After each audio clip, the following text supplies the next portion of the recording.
Brandon Royval versus Joshua Van. Who's going to win this fight? Well, first of all, who's going to win this fight? Let's take a look at their latest performances, in which Brandon Royval fought Brandon Moreno for a second time, in which it was a very close fight. Both went back and forth, both had some great shots and kicks, but Brandon Royval won by decision.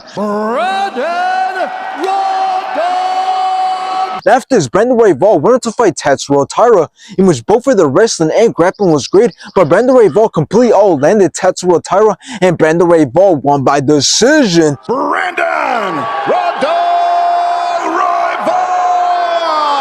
Now let's take a look at Joshua Van's latest performances, in which he fought Reihi Saruya, in which Joshua Van started off great, took control of the whole entire fight, won every single round, and Joshua Van won by decision. Now after this, Joshua Van went on to fight Bruno Silva, in which Joshua Van dropped Bruno Silva in round 1. Joshua Van then dropped Bruno Silva twice in round 2. Joshua Van then put more punishment on Bruno Silva, and the rest enough and stopped the fight in round 3. Now right away, I'm going to say that Joshua Van is going to have to pull off a crazy miracle to even come close to giving Brandon Royval a close and competitive fight, simply because he's only 23 years old and he's still very early into his career. So the fact that he's getting this huge opportunity is great for him, but at the same time, it's still a very pointless fight, as I believe it's going to be a very easy fight for Brandon Royval, since Joshua Van has all the disadvantages, like the fact that he has nowhere near the high level experience and skill sets that Brandon Royval has. And the other huge disadvantage that he has that I believe is getting overlooked is the fact that he took this fight on a 2-week notice. So let's talk about how this fight's going to go. Well, I believe this fight is going to stay on the feet. I don't see why either man would want to take the fight to the ground, considering both are very good strikers. So expect this fight to be a back and forth striking match, but realistically, Joshua Van does not stand a chance. So I can guarantee you that Brandon Royval is going to use his size advantage to control the range, and he's going to pick apart Joshua Van.